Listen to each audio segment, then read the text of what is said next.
Okay, thank you very much, Jerome, for that introduction.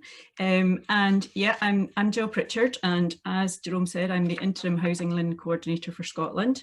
I'm also a housing occupational therapist and Vice Chair of Horizon Housing Association. So can I please give a very, very warm welcome to everybody joining us today. We have a great mix of colleagues from across housing, social care, health and the third and private sectors, and from many different parts of Scotland. And we also have a number of colleagues from out with Scotland joining us, which is great too. We very much hope that this will be the first of many sessions of different types that will help to promote sharing and learning across partners for the benefit of our communities. And at the end of this session today, there'll be a very short feedback form which includes the opportunity for you to suggest topics for future events. We'd be really grateful if you could take a couple of minutes to complete that. This is also a real time of opportunity in terms of seeing some real positive change in Scotland, something that a lot of us on this call today have been wanting to see for a very long time and have been trying to progress. With the recommendations from the Independent Review of Adult Social Care and the commitments on housing to 2040 in terms of reviewing housing for varying needs, reviewing adaptations and to develop a cross-tenure accessible housing standard. These are all really positive things. I know that Jacqueline will refer to some of these in terms of the asks from the SFHA paper shortly. I also want to make a wee personal plea, and I don't miss an opportunity to be on a little soapbox. So a wee personal plea in terms of the very important and very current sustainability agenda, and I say sustainability in inverted commas.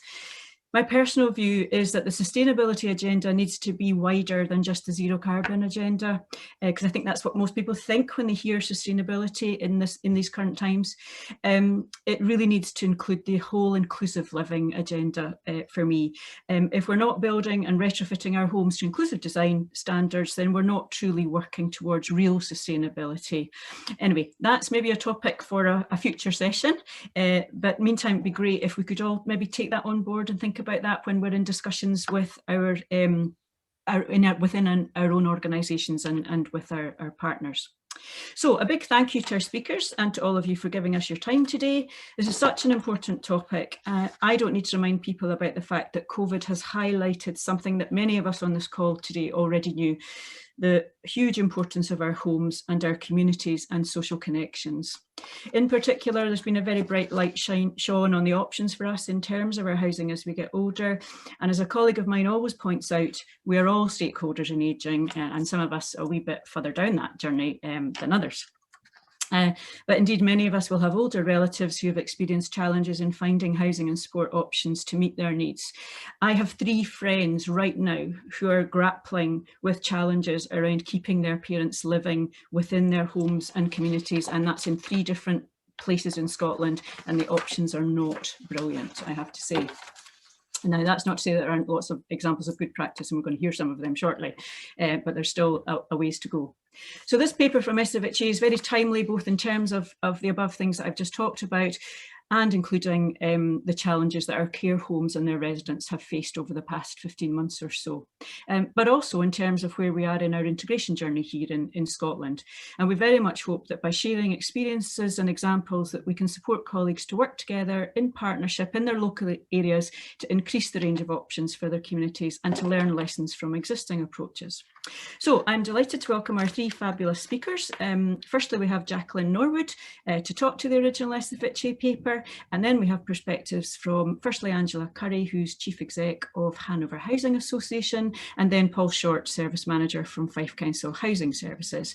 And we're very keen to leave plenty of time for questions and very much hope you'll put your questions into the Q&A box. But first, I'm just going to hand over to my colleague Ian Copeman just to talk a little bit more about the Housing LIN network. Thanks, Ian. Brilliant. Thank you, Jill. Just very briefly from me, the Housing LIN, we're delighted to be hosting this and developing a network in Scotland. Our approach is based on research that we undertook with a range of stakeholders in Scotland pre-COVID. It seemed a long time ago now. It was actually undertaken for us by Dr. Rachel Dockett, who some of you will know, and is now of the Edinburgh Health and Social Care Partnership. This showed us that there was an interest in a Housing LIN network that's bespoke to Scotland, that shares learning ideas and practice about housing care and support suited to the needs and requirements of people in later life and people with disabilities, and all the kind of other things that Jill has just mentioned. So as Jill said, we're really grateful to our speakers today for sharing their experiences with us. And I'm now going to hand over to our first speaker, Jacqueline Norwood from the SFHA. So Jacqueline, thank you. Thank you very much, both Jill and Ian. And the first thing I'm going to do, and first challenge I've set myself, is to share my screen. And I'm hoping this. Okay, so now I've passed my own first test, and my next test is to speak into the blankness. But thank you very much for inviting me along today to speak on behalf of SFHA. I am currently doing some work with SFHA as their executive support consultant. My own background is in housing, and I am now also a stakeholder in the ageing process, and I've been in housing now for over 40 years, but housing management is my main focus. So it's really, really pleased to be able to speak today about models of housing with care and support. It looks like I've passed one test and failed the next. Let's see, I've got it now. Okay, so in summary, what I will be doing is talking a bit about the model of housing with care and support, the document that was published in October 2020, and also then making the links to the Social Renewal Advisory Board report that was published in January 21, the independent review of adult and social care that was published in February 21, and also the Housing to 2040 was published in 21. Now, I do understand I only have 10 minutes, so as you can imagine, it is really the highlights from each of those reports. So, in terms of the models of housing, care and support, and that is the last time I'm going to say that mouthful, it sets out what are existing successful models, what are the key learnings from the pandemic, of which we are still in, and what are the opportunities to create new models. And what its intention was to inform the social renewal programme, to inform the review of adult and social care, and Housing to 2040. So you can see why I've linked those, all of those publications together.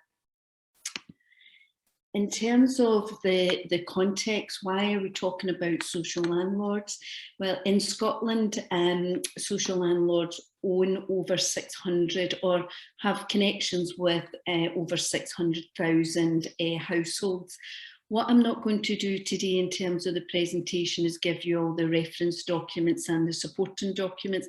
That is all contained within the actual report itself. But within Scotland, there are 19 housing associations that offer housing with care and support services. There are 7,750 approximately supported housing lets, and of those, if you take out the local authorities, within housing associations and housing cooperatives, there are around 5,000. I think that, again, this next statistic, I think, is quite stark, that there are over 4,000 care and support staff employed by social landlords.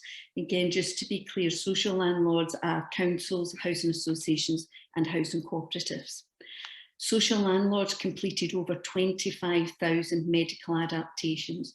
So that was repairs and adaptations to allow people to remain in their own homes. That was between the years 2018 to 19. 40% of tenants in recent surveys have said that they have either a physical or a mental health condition that they believe will last more than 12 months. So that is a condition that will impact on their property. And over 33% of tenants are aged 60 and over. Another interesting fact now is that 75% of tenants are digitally connected due to support from their landlords, and that increased over a year from 64% to 75%, and actually may have increased again as part of the impact of the pandemic. We also looked at within the report about independent evidence, and independent evidence is that the care and support provided by social landlords is highly valued by customers, and it delivers a caring and enabling model, and it allows people to be independent in their own home. It provides value for money, and it provides cost savings for the public purse compared to some other long-term solutions. And it provides benefits to the NHS in that it supports timely and effective discharge from hospitals, as people can go home to their own home in their own location and get the support provided to them there. And it promotes also effective use of primary care in that there could be fewer GP visits, and also staff are much more likely to notice people's health conditions changing and possibly reducing hospitalisations. Those are some of the benefits to the NHS. In terms of COVID-19, the biggest thing we were all trying to do was protect the NHS. And the question and the thing to remember is that shouldn't just be in terms of the pandemic. We should be protecting the NHS always. That should be one of our key things. So the protecting the NHS that we learned from COVID-19 and are still learning should remain in place. Actually, housing officers had a real role to play in that they were a friendly voice and were seen as regular contact. Also, a lot of organisations during the very beginning of the pandemic, from about the 24th of March through to a few months after that, did welfare calls and phoned tenants and did some customer insight and understood what the customers needed. An organisation I was working at, we did a customer satisfaction survey to see how we did during that first phase of the pandemic. And what came out clear, that those welfare calls were something that tenants in general really appreciated and actually said to us, don't stop them. They made a difference to me in terms of isolation. And it was also seen that being part of a community helped and again stopped that social isolation. I think we've seen lots of examples of communities coming together, particularly in those first 6 months. And I've just picked out a reference or a quote that was in the document that was from an 80-year-old person who stayed who was a housing association tenant in sheltered housing. And she said, I can't see my family at the moment because of the virus. So it is comforting for them to know I've got that extra bit of security. So for our family, it was a great comfort. You'll see I haven't read the quote as it's written because I can't see it all. But anyway, that's the quotation. You get the real gist of what somebody was trying to say. There were some principles in terms of future models, and that was what the document looked at, some current models that are in place. And again, two of my fellow speakers will be talking about those, but also looked for some principles in terms of future models, so that the future model should be about community solutions. Again, the bit about protecting the NHS, preventing hospital admissions and supporting that independent living. That it's about people and that it's person-centred and based on what that person actually needs, and about giving them people independence and to be able to live life to the full, which is something that we all want to do, and that was one of the principles, and that any model should be inclusive, and that they are designed and be able to be adapted for any future change, and that there should be some innovation, that we should be investing in learning, developing, testing and scaling up new approaches.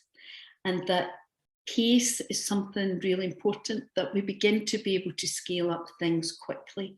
So some of the models that we looked at had happened at some time in the past, but maybe hadn't actually been scaled up to be something that was then there as a recognised model with care and support.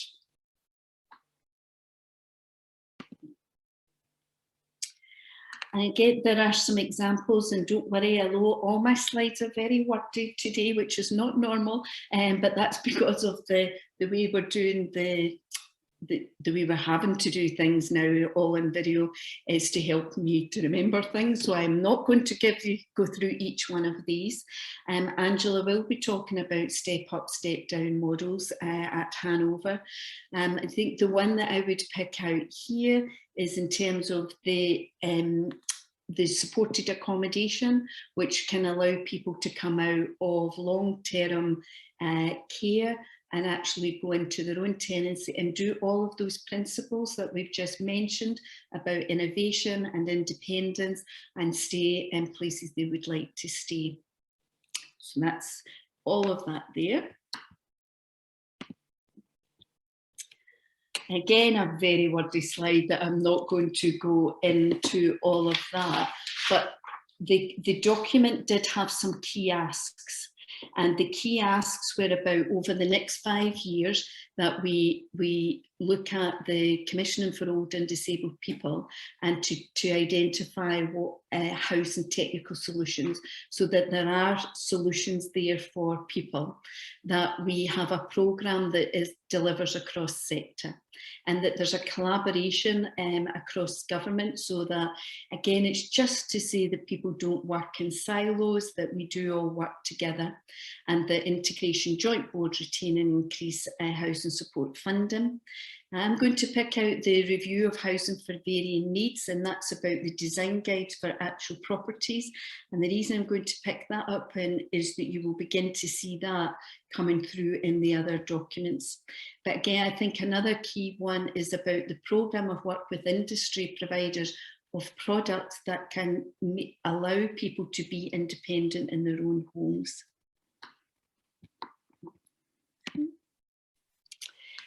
So the Social Renewal Advisory Board published their recommendations in January.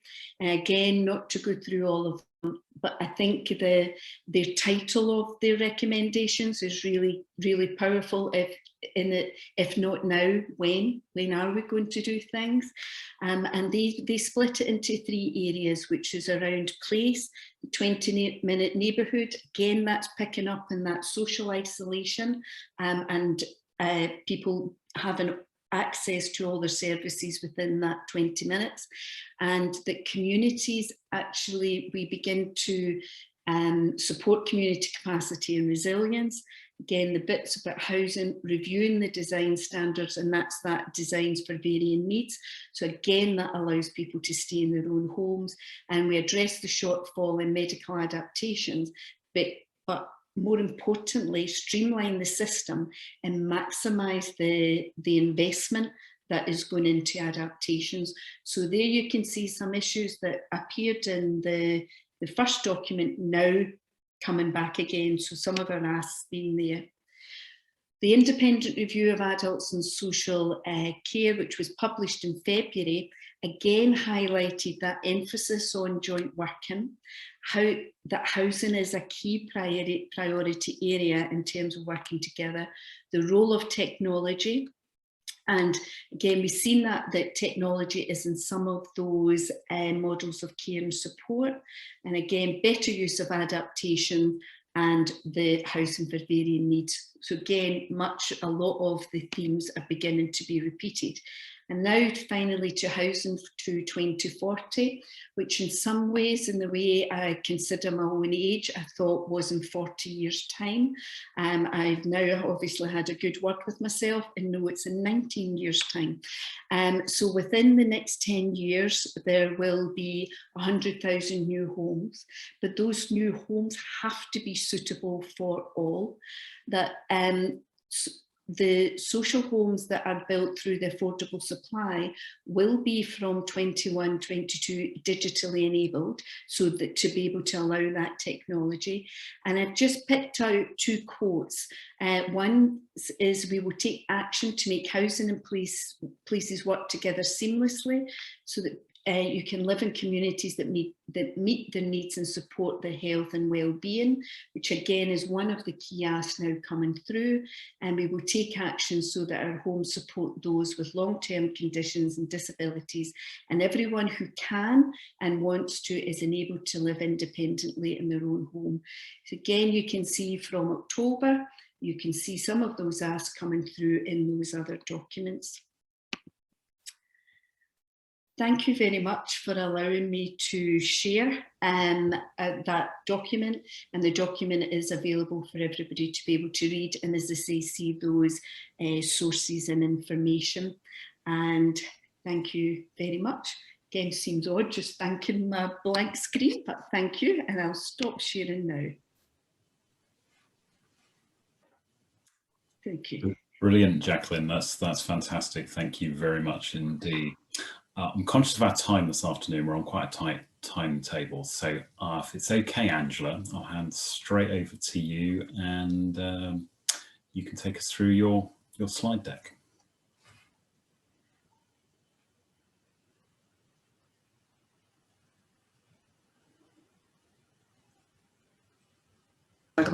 There we go. I'm struggling to unmute myself there. Okay, hopefully you can all see that now.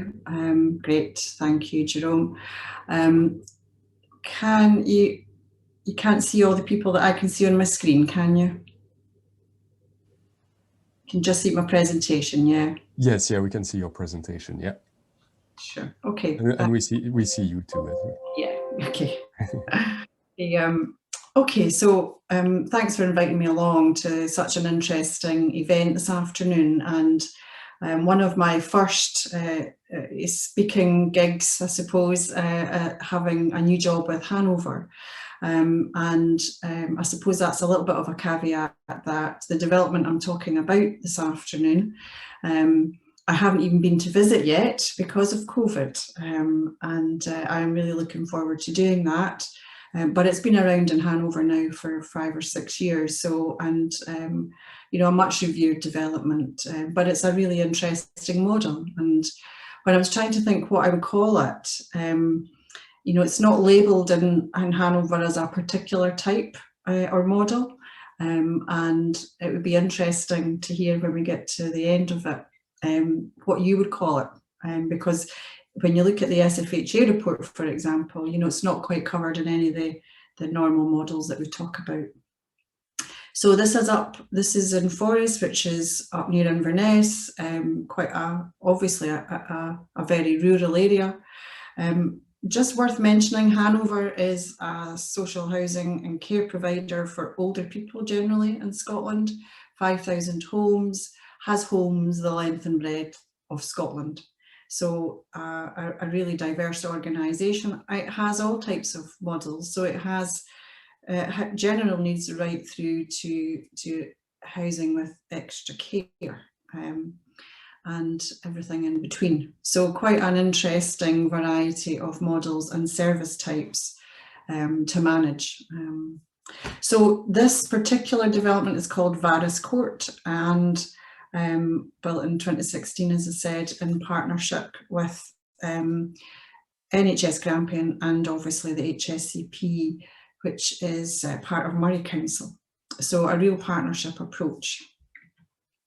The development itself, 33 two-bed properties, 4 floors. It's an interesting site actually when you look at it. It's on a great big slope. So quite an interesting design and challenge to get over in terms of the site. But in the development, 21 housing with care units, 7 identified as extra care for those with dementia, and 5 inpatient units, as it's called, managed by health. Now, when I've dug around at what that actually means, I come across the term augmented care, but when I lift the lid on that, it really means step up, step down. In my world, that's how I understand it. But step up, step down with like hospital approach, I suppose, as well as a care one. So quite an interesting one in terms of that model. It came on the back of a closure of a small local hospital. So you can see where the idea for it emerged early on in terms of a more, you know, a more expansive type of model than we would normally build. So 7 million it cost roughly. Around about 2 million of that came in the form of the usual Scottish Government subsidy. So quite an expensive per unit build 212k. What are we averaging at the moment in Scotland? Probably 170. So the return on investment is a lot longer than we would normally have as an organisation. But obviously when the board of Hanover agreed to build this model, felt it was a real worthwhile way to go. Interestingly, no capital investment from health or social care. That's not unusual, is it? But it does raise a whole load of questions for me about how we go forward. And I know Jill will no doubt have a view on that as well. I asked if I could have a look at just the costs for the tenants, and it is a high cost model, obviously very inclusive in terms of you know, outgoings for individuals, but it is you know, a fairly high price to pay for what is a very wonderful development with a huge range of services in there. But it is obviously something we have to be very, very mindful in terms of affordability. So it is a really interesting model. It's a very interestingly designed building, as hopefully you can see in some of these pictures. Obviously, as a landlord, we are the landlord, but we are also the care at home service provider commissioned by the local authority. That commissioning also includes a slightly separate overnight service. So there is a bit of you know, a bit of service delivered overnight to complement the standard telecare service provided by Hanover. There is also, you know, for those 5 beds of a health, you know, like a hospital at home almost model, I would call it. There's health professionals on site, and the manager of the development, you know, is really clear that having those people around has been beneficial to everyone, not just the people in those particular units. Additional technology-enabled care services provided by the HSCP, so very specific additional support provided, so lots of IoT in there for individuals as they need it. So there is lots of, and there's a case study I can share listing some of the wonderful bits of tech that are being used in there for individuals, particularly those with dementia. And that managed boundaries approach, I'm sure most of you are familiar with, and that the model is not to keep people locked in case they go wandering, quite the opposite, that there are much more risk managed approach in place to allow people to move about much more freely, but with suitable alarms and tracking devices on them to keep them safe, if nothing else. So a real combination of things going on in that building. In terms of its development and how it came to be, obviously a multi-agency team together, because it would never have happened otherwise. And initially, the joint funding between the parties for the manager's post, but that was only guaranteed for 3 years. And of course, when it came up for review, funding for that post now sits firmly with Hanover. The allocation to the properties is a multi-agency approach, as you would expect, not just for the initial cohort, but on an ongoing basis. And of course, on top of all the sort of standard application process, there are the individual tech assessments that are then required so that individuals' needs are met, and it's not a one size fits all. So outcomes are pretty clear, although what I don't think Hanover has done, and would definitely be after 5 years the right time to do it now, is a proper piece of research to say, okay, what have been the tangible benefits here? Particularly, you know, to not just the individuals, but the organisations that are working together around the table here. So what impact has it had on health services? You know, has it delivered what it set out to do? And it's not clear if outcomes were in any detailed way established prior to the build being completed, so that could be measured over time.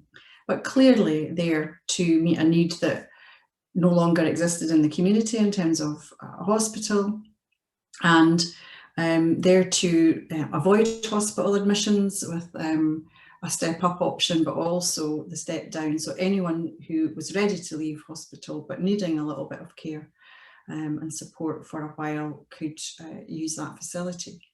So no doubt some clear benefits, but I do think it would be worth a little bit more of a research-based approach to document those in a way that explains return on investment for the various organisations.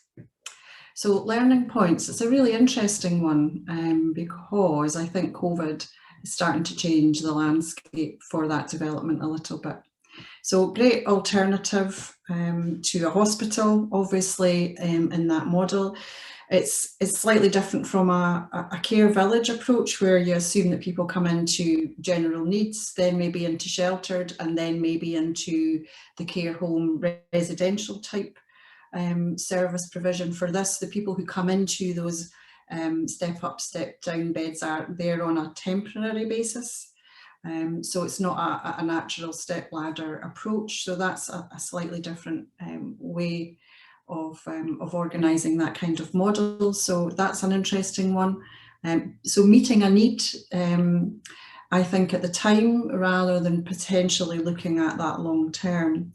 What's really interesting is we've just recently been in discussion with the HSCP and Health Board, and two things are happening. They are looking at withdrawing the medical side of the support that's provided there, and reducing the number of beds from 5 to 4 that they wish to use. Now, I'm not entirely surprised by that, given what's happened in the last year in terms of the impact on the older people population in Scotland, in an area that already has, a declining population. So am I surprised? Not really. Am I worried? Yes, because the model was built with that in mind. So we do now need to do a piece of thinking around, well, what is the longer term impact on that in terms of the design of the building, the ability for us to use that additional property and fill it. What are the impacts on the cost of running that service? So lots of things to be unpicked a little bit as we go forward. I think one of the learning points the local team are really clear about is what it has done is allowed them to establish a fantastic relationship with the local health centre and the GPs, one that was okay before, but has been a game changer for them in terms of feeling an equal partnership between health and social care and housing. So that's really good to hear. And as a model, as an organisation, Hanover has been in discussions with quite a few local authorities since building Varus Court, and there has nothing has ever come out of it. So I think even the most recent one was in Edinburgh, and again, it didn't go anywhere. So that's interesting in terms of, Jacqueline's points there about models, about only 19 of the 166 housing associations in Scotland doing housing with care, and whether more housing associations will consider, going into the provision of care and support services as generally the population gets older. We saw obviously in the last 5 to 10 years quite a few housing associations getting themselves out of the care and support marketplace because it is volatile, it's hard to sustain, it's financially risky. But the need, on the other hand, is going to continue to grow and expand. So a really interesting experiment almost for Hanover, because it's pretty much a one-off. And what we're planning to build going forward is much more, traditional, reasonably innovative models that we have, but not on the scale of this one up in Forres. So been an interesting one, and is changing. So that's my presentation. So I'll stop sharing my screen.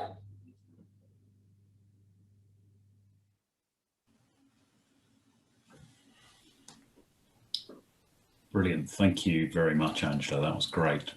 Again, I'm conscious of the time, and in fact, we've got more people joining us as we go through, which is fantastic. So I'm now going to hand over to Paul Short from Fife Council. Hi everyone, thank you for the opportunity to speak. I'm going to try and share my screen because I'm not used to Zoom. Now, let me have a little look. Try that. Just bear with me, folks, because I've not actually. Oh no, that's not right. I've not used Zoom before for this. Would you like, Paul? Would you like me to share your presentation? Yeah, on your please, behalf? Jerome. If that's okay, that would Sure. be No problem. Yeah, if you just let me know when you go to the next slide. Yeah, that's great. Thank you. So thank you, everyone. Sorry about that slightly. Sorry, I've now got a dog barking at me. Sorry for that slightly challenging start. This model really shows this slide actually shows our current model in terms of housing within Fife. And our biggest challenge actually came after consultation with our tenants around 2014. And at that stage, tenants told us that we did very much a one-size-fits-all approach, that it was sheltered housing or nothing effectively. So what this slide shows is that we've moved to a model based around a number of different types of accommodation, from retirement housing, where there is very much independent living, very little support, through to our extra care in care villages. Now, our extra care and care villages has evolved over time through feedback from our tenants, and our first development in Kirkcaldy was effectively a bungalow-based development, and tenants there told us that they missed the communal facilities and were always going to the communal lounge in the care home to get meals, etc. So when we moved on to our next two sites in Lunfinnins and Glenrothes, what we've done is flatted developments, and we have developed on-site cafes there to offer flexible meal support so that people come in, and a range of communal meeting spaces as well. So those have been very, very popular. And then we also spoke to our colleagues in health and social care around group homes and how potentially we could take on board those. And we've now taken on management of group homes from the Health and Social Care Partnership. And a final kind of point that I would touch on in terms of our current model was that we did a survey of all our tenants around technology and people's involvement in that and around improving health. And what came back was really interesting, that our tenants were very interested in technology, and in particular were very interested in improving their health outcomes. So what we're testing is a wearable technology pilot, where we have active health monitoring through a smartwatch, through smart scales, and a number of health checks with alerts, an alert system sitting behind that, generated by an algorithm. And the aim there is to reduce the risk of a fall, because we know that that's a kind of crisis point in terms of people's care. And that's proved to be really, really popular, and we've now got a stage 2 around that, and the outcomes have all shown that actually people's health has improved significantly over that time frame. Can I have the next slide, please, Jerome? So in terms of our COVID-19 learning, and this is just really picking up on Jacqueline's slides as well, and kind of adding to that. As a housing provider of a large landlord, we've got 32,000 properties in Fife. We had a kind of unique pool of people to learn from, varying different abilities and different levels of independence. And this slide highlights our learning around COVID-19. And there was a number of things that we got from feedback from tenants. The first was that practical help became really, really important during the pandemic. Simple things like doing shopping, getting money, paying with banking, dealing with banking. So that was really, really important for our tenants. And in terms of digital services, what we found was that tenants found that to be so much more important. And through our survey, we found that there was an appetite for learning more about digital services from around half our tenants. Round about a quarter had the technology and were fully au fait with it. Another quarter wanted to learn, and then we had about half where they didn't have the technology or they just didn't want to engage. So that's been a really interesting point. And in terms of social isolation, I think we would all say that tenants have certainly told us the value of connectiveness during that time, and the fact that social isolation has really damaged their lives. And it has had disproportionate impacts, COVID-19, on vulnerable people. And we have a phrase in Fife that we've been saying that the tenants that went into lockdown weren't the same ones that will come out of lockdown. And that's because during lockdown, inactivity has led to people getting frailer, social isolation has led to people getting more nervous. And we've really been focusing on how we help people to be confident to go back out into the community again, and also how to be more active. And then the final little bit is around the upskilling of tenants and staff. We were very lucky, like many other organisations, to get funding through Connecting Scotland, and that's allowed us to provide tenants with iPads and free Wi-Fi, but also to provide a focus for training our staff as digital champions, and just going out there and showing people what to do. And it's been really, really valuable. We had one lady tell us that she got through the pandemic because she went on Connecting Scotland and was able to for the first time ever, order digital shopping, online shopping. So that's been really, really positive as well. Could I have the next slide, please, Jerome? So what could the future look like? So what we've done is we've taken all these valuable insights and feedback from tenants, and we've tried to learn from that to look at what the future picture looks like. And this slide just indicates the direction of travel and what we're thinking about in terms of how we apply that to models of accommodation support. So the first thing we found is that tenants have told us that the pandemic has highlighted the need for flexible support and technology. And when you hit a life crisis, there's a real need to have that ability to parachute in housing support or other forms of support and care, but also to have flexible technology to support that and get it put in place quickly. And ageing in place has become so important to people that why shouldn't they live in the community and the home that they love, and the support and technology wrap around that. So aligned to that greatly is adaptations, and you only need to take a look at the Housing 2040 route map to know that adaptations is really, really important. And I think the demand for that will continue to grow, some of that directly proportionate to outcomes from people being infected with COVID-19. And the other thing I think that's really important is that people need to get good advice around adaptations and around housing. And that's something that we're working on in terms of adaptations, one-stop shops, and a better online offering. There will always be a need for accommodation with support. I think that's always going to be there. And in terms of accommodation with support and care, we're now learning from what our tenants have told us. In Lumfinnins and Glenrothes, it's two separate buildings, a care home and extra care housing. As we move forward into our sites at Cooper and Anstruther, we're going to be looking at care and housing, being the care home and the housing development being in the one building, and that negates the need for people to travel between buildings to get daycare or to get care and support. And the other thing that we're really, really looking very closely at is how we give much more flexible support and care, and that it can adapt quickly in the building to people's life events. And that we can respond quickly to that. So that's been really, really positive as well, that learning. And then how we use that to follow out into the community. We've already heard about step up and step down, but we're looking at that in terms of preventing hospital admissions, and that ability really, I think, for housing to prevent somebody needing high-end support and care. And that's something that we're really looking at with our partners in health and social care. And we're about to start a pilot called Home First, looking at how we make sure that home is the main place that people remain and get their care and support. And then, as others have already mentioned, there is that increasing need for digital delivery. We are very much looking at advice and assessment online. We have a long-standing model called Smart Life in Fife, and we're looking at putting a digital telecare house on there. And also looking at more housing support plans and outcomes going on there as well.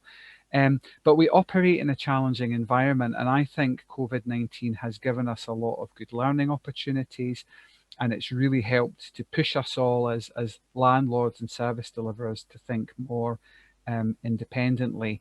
And I think it's really strengthened the links between housing, health and social care. Could I have the last slide, please, Jerome? So that's me. I've tried to bring it in slightly under time to allow an opportunity for questions. Sorry if that was a bit of a rushed fly through, but hopefully I've touched on the main points people would like me to. So thank you for listening. Thanks, Jerome, for sharing the screen. You saved my bacon there. Oops. Okay. Thanks very much, everybody. That's been an incredible amount of information in a very short time. And there's loads of chat going on in the chat box, loads of comments and some questions, which people have very kindly then put into the Q&A box. I have loads of questions. We don't have nearly enough time, I don't think, to go through them all. Angela has very kindly been answering some of the questions as we've gone along, which is great. Thank you, Angela. But one of the ones that I see that hasn't been answered so far is from Lorna Cameron. Hi, Lorna. Saying that Angela makes a very important point about how we properly future-proof designs to meet future as well as current needs. Can we do more to determine the future aspirations of younger, older people and disabled people to more effectively plan? I would like to come in on that, Jill, if that's okay. Yeah. And I think, you know, for those of you who have been in events around this issue before, will be used to my my idea of, you know, our design standards in Scotland absolutely need an overhaul, and we missed the boat about 30 years ago to do that. Now I know, you know, housing for immediate needs at the time was great, but we've been building houses for a long time now that aren't going to be fit for purpose, and we continue to do that. So I do think we really need a different minimum standard in Scotland, regardless of what sector you're in. And I noticed Paul Bellamy was in the event this afternoon, and Paul's been seconded to Scottish Government to review housing for varying needs, which I feel like I should just retire now after being asked the Scottish Government to do that for many years, and now they're doing it. It's fantastic, and that is great. But we can future-proof, I think, by some clever design, so that adaptations are not required in the future. You might occasionally need to put hoists and that high-level thing in, but if we get the right design, then our houses, you can stay in them for however long you like. You know, that surely is the way we should be going as a sector. Now there's a huge, you know, and I can hear all of you, I can hear Karen Innes clocking just how much that's going to cost. Already, I can hear her saying, oh. But absolutely, it surely is more cost effective to do it now than to go back again and again in the future and have to adapt and take things out and put things back in and all of that, you know. And what it allows you to do is have intergenerational learning. It allows you just to think about what goes into the building a little bit more clearly, I think. But obviously our biggest challenge in terms of where we go now is the majority of our homes are of much older age, and our adaptations and our remodelling is the biggest problem that we have on our plate right now, is how do we do that? Most of our stock is at a certain age now where our expectations have way outgrown what our customers of the current, you know, cohorts, but also the future ones. What I want in the future, you know, is probably not on offer at the moment. So that's a huge challenge for all of us in the sector about how we remodel, but remodel to a standard that is much better. You know, that is the conundrum I think that we're all facing at the moment, isn't it? Yeah, I'm going to ask Paul to come in if he's got a view on that, but I just want to say a quick thing first. And I do think that the whole kind of retrofitting agenda around sustainability should also include retrofitting for more inclusive design. And there's no reason why your asset management approach in housing cannot incorporate a whole range of features. But anyway, I'm interested to hear if Paul has a view on that question, Paul. Yeah, I do, and I think it's a really important point, and I really take the point around the majority of stock is older and people want to remain in that. And I, you know, as an adaptations manager as well within Fife, you know, because I manage the housing adaptations budget, it is a real challenge. You're never ever going to have enough money. But I would also add to that we need to not miss the trick around technology, and that's changing all the time. And it has a real impact on adaptations, and just some really simple things that we're exploring, things that you can buy via a certain large online retailer whose name I won't say, but is related to a South American river. You know, they just some of the products that you can link with things like that, and other providers makes a huge difference. So we're about to set up a tech demonstrator house, but we're now calling it an innovation hub, just to show the off-the-shelf stuff that you can buy and you can use, and it can help you to live independently. But I really do take on board Angela's point about people wanting to age in place, and I suppose that was the point I was trying to get across a little bit in my presentation, that it can't just be about all new housing, as much as I love that, and we've done loads of that in Fife.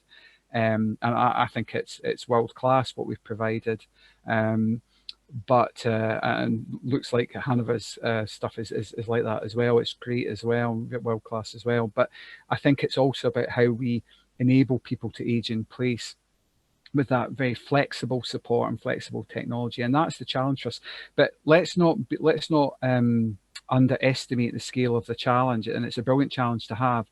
Demographics show that the population is going to get much older, and there's going to be more people living with life-limiting conditions. So we need to, as a nation, grapple with this now, because the population's getting older, and we've got that brilliant asset there of older people. How do we utilise that, and how do we make them feel valued, but also contribute back to society? And I think housing has a big role to play in that, Jill, and adaptations in particular in terms of adapting their current homes. Yeah, absolutely. And can I just say, we do have the capacity to go on to 5:15. If people are happy enough to stay, we'd love for people to stay and discuss this further, because there's loads to talk about. So if you can bear with us, that would be fabulous. But it will be recorded, as Jerome said at the beginning. So if people have to leave, you can still pick that up. I just want to pick one other thing out before I maybe hand over to Ian, see if he wants to pick out a question or a comment. One thing that I had written down was about, when Angela was talking about sharing, sharing risk, that you're left in Hanover holding the baby, basically, holding the older people.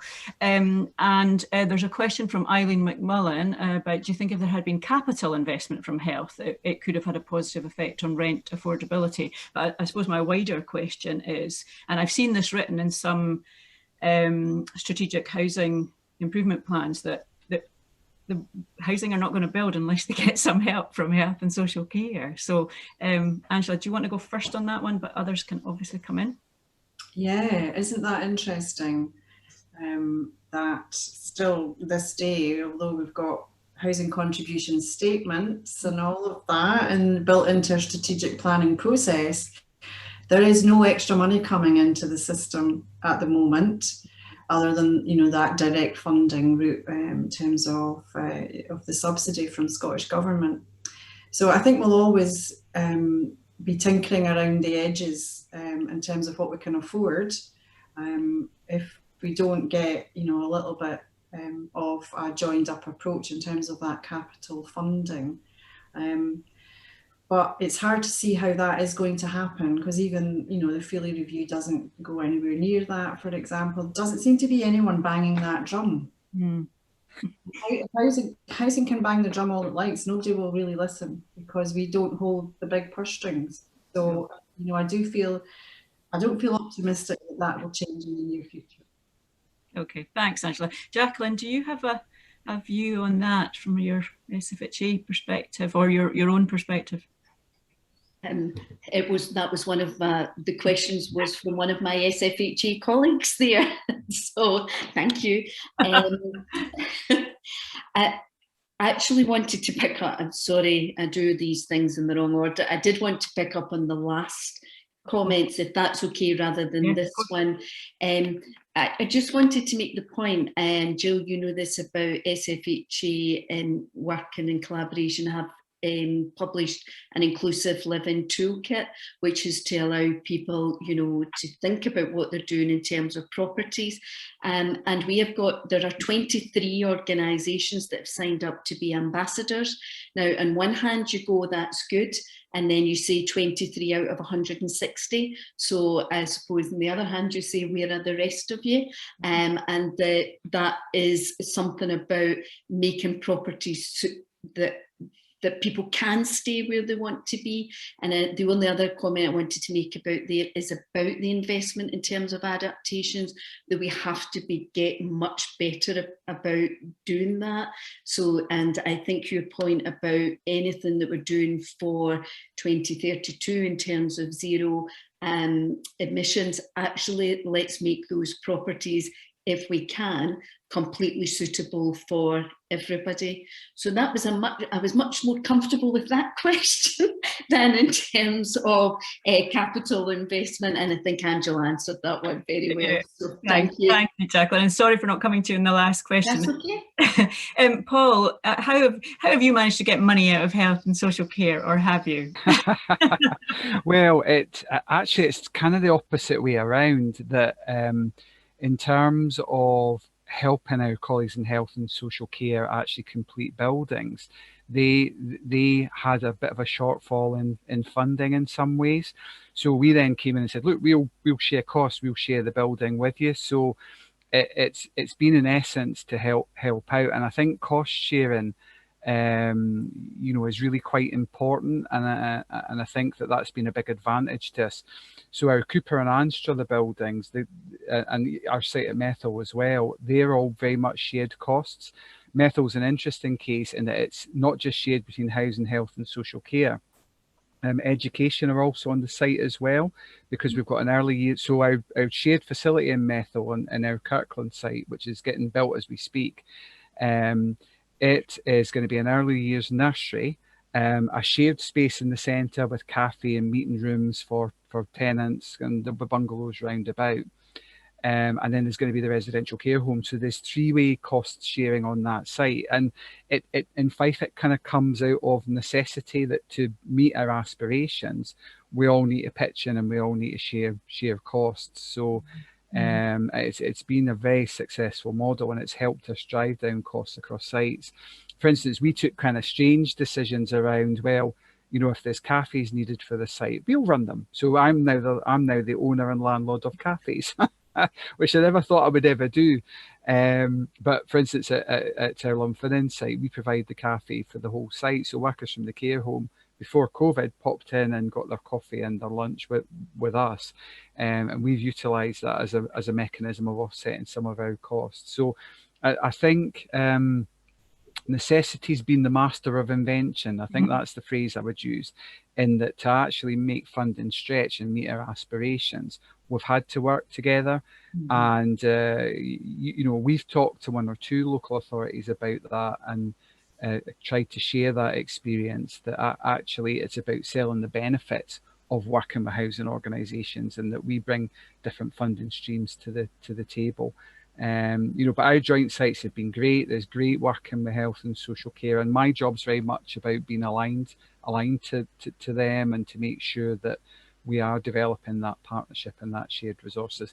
There's a little bit of a power struggle there sometimes, I'll be honest, that you know, health and social care feel that they're much bigger than housing, but you know, it actually comes down to we've got a lot to offer, so we're actually working really well in Fife. So I think once you get past that, but it is about that necessity of cost sharing on sites that encourages that joint development, I would say, Jill.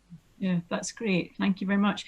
I don't know, Ian, if you've got something you want to pick out from the questions or the comments. I think, well, rather than a question from me, Yvette Burgess, hi Yvette, has asked a question in the Q&A, which is aimed at Paul, but I think it's relevant to everybody. I hope it's easy then. I was interested in Paul's reference to group homes and taking them over from the Health and Social Care Partnership. Can Paul provide any more insight into the sort of group homes and how this has worked? Yep. So what we did was there's a range of small group homes across Fife. So they tend to have 3 or 4 or 5 residents. They're not large, we're not talking large scale facilities. They were owned by Health and Social Care, and they reached a point where they felt actually cost wise and just kind of experience wise, it wasn't what they wanted to do. So we utilised our assets through the housing revenue account to acquire and buy those properties. So we're now the landlord of those properties, and Health and Social Care effectively have a service level agreement with us. They're in the building. They work with the service users, and the model has been so successful that we are now in discussion. But it is a bit like double physics on a Friday, to be the manager of the leased in property. So there's a range of arrangements that Health and Social Care have with housing associations, where the housing association owns the property, Health and Social Care are in the property or are commissioning a service in that property. So what Health and Social Care have asked us to do is almost take on a factoring role for those buildings as well. So we're looking at how we can provide that. So basically, it's effectively using housing as the landlord and the property manager. There's a care provider in the building that's delivering all the care. So it is quite separate. We're not providing or commissioning the care and support in there. That's still done by Health and Social Care, but we're acting as the kind of landlord of the building. So I've maybe oversold that slightly, Yvette, in case you think I'm finding a way to provide the care. But yeah, we're the landlord of these buildings, and it's been an interesting experience because there's very specialised service users needs in there, and we're having to learn how to accommodate that. But obviously, because we work very closely with our community OT colleagues in terms of providing adaptations, we've got good experience in terms of that as well. So it's been an interesting thing to do. But yeah, taking on their leased in properties, that is like double physics on a Friday. That's proven to be challenging.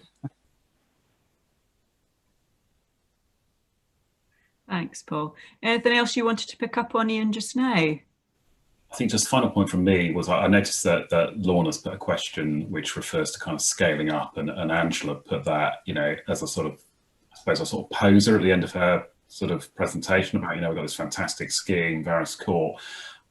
Scaling up, as in terms of doing more of them in different locations, seems to be a stumbling block. And I'm just interested in, I suppose, all the panel's thoughts about what might be the reasons for that. Absolutely agree with Paul that, new builds are just one part of that, and it's about extending choice. But is it to do with the availability of capital funding? Is it linked to the kind of affordability issue? Are there other factors that are in play here that perhaps are making it harder to develop similar schemes in other areas?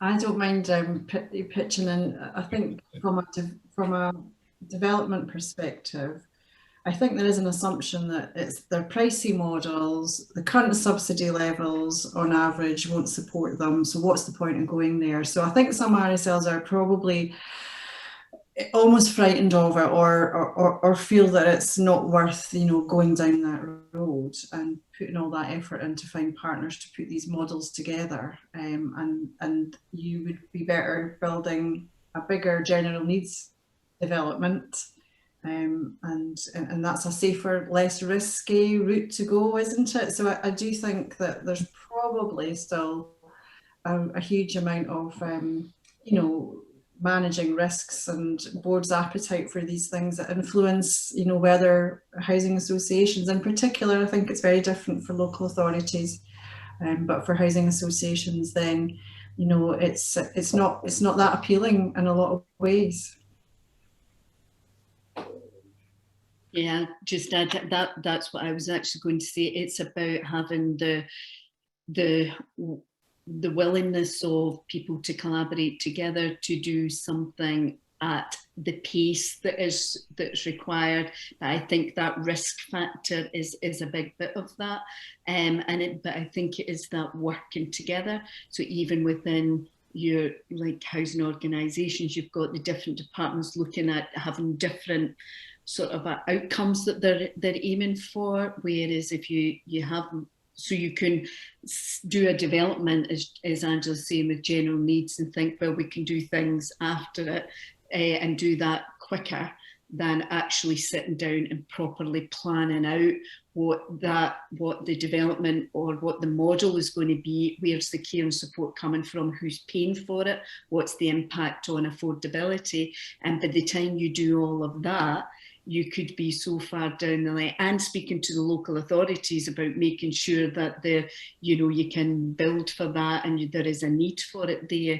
So, but I think if you start doing all that collaboration, and it is definitely about working together and understanding where all of those bits of funding are coming from, that would help to move things along at a bit of a pace, which is some of the things that were in the asks, if you like, about making sure that one of the principles were that things can happen at a pace, but it's a willingness of all partners that is required to do that.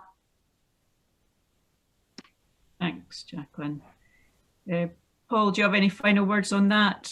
Yeah, I think we've taken the view of let's take the risk, you know, and it's paid out largely. I think in terms of, I think government funding helps with that. So just to pick on our wearable technology pilot, it was government funding that we got for that. So the risk to us was relatively minimal, except for the fact that it was being creative and saying, look, let's get in there and do something a bit different. So I think if there was more support, and I've said this before, I think at conferences, that if there was more support, I think there should be an innovation fund that the government effectively sticks a pot of money in to help landlords, whether they be councils or housing associations, to explore different ways of service delivery, because I think there's a huge amount of creativity in the housing world and in the health and social care partnerships as well, and people want to do things, and the lack of funding gets in the way of that. So I think if there was some kind of seed corn pot of innovation money to support different things happening, I think that would be much more likely to happen. But you know, I think we do need to support change because you know, as I've already mentioned, we've got a number of good challenges ahead of us, and it's how we do that. And I actually think COVID-19 has really helped pace up change. And working in a local authority, I've seen huge differences in the way we conduct our business now compared to 18 months ago, and that's the same for health and social care partnerships as well. They are much more open, I would say, to collaborate, and I think COVID-19 will certainly have accentuated that and accelerated it. So I'm hopeful, but I do think there is a need to almost have a little innovation pot of money, and also, just as a little plug for the Housing Lynn, share best practice as well, because I think that is so important. We need opportunities to do that, to collaborate and be creative. And, you know, I make this offer all the time, but if anything we do in Fife or I've said about Fife is useful to people, get in touch. We'll happily talk to you about that. In the past, we would have showed you what we do, but we can't really do that now with COVID-19. But you know, we're happy to have discussions with people. But I think the ability to share best practice and innovation is really important as well. Yeah, that's really helpful, Paul, and you've stolen my few last words more or less there. So thanks. I didn't mean to, Jill, honest. That's okay. And I think somebody put in the chat on a question about, you know, the old kind of change funds and other funds that were available to kind of pump prime, and I would absolutely agree with you that would be really helpful. Maybe that's something we can all have as an ask if we ever get to see Shona Robson and be able to speak to her. So I think, Ian, we should probably be wrapping up. Do you think? Yeah. It's a really good place to wrap up, Jill. Yeah. Okay. Reluctantly, because there's so much else going on in the chat and the questions, and I think that just shows the appetite for sessions like this, giving people an opportunity to hear about some of these examples. So I suppose I would just really say thank you very much to everybody, particularly to our speakers, but to all of you for coming along this afternoon and sticking with it. Most people stuck with it, and for all your comments and your questions. That's been absolutely fabulous. And I would hope that we will be able to have more sessions like this, and we would really appreciate if you would, in your little feedback forms, just put any ideas for topics, or to keep this conversation going in other ways, maybe in other forums. That would be fabulous. So yeah, Ian, I don't know if you want to just say anything. No, just to reiterate that really, Jill, that we're really keen to hold more of these types of events and others. So if people on the call today or other people who get a hold of the recording have got ideas, then please get in touch with Jill or myself, or info@housinglyn.org.uk, and we'd be delighted to put on more of these, and absolutely intend to do so. Yeah. So thanks again, everybody. Enjoy the rest of your evening. The sun's shining here in Dunfermline.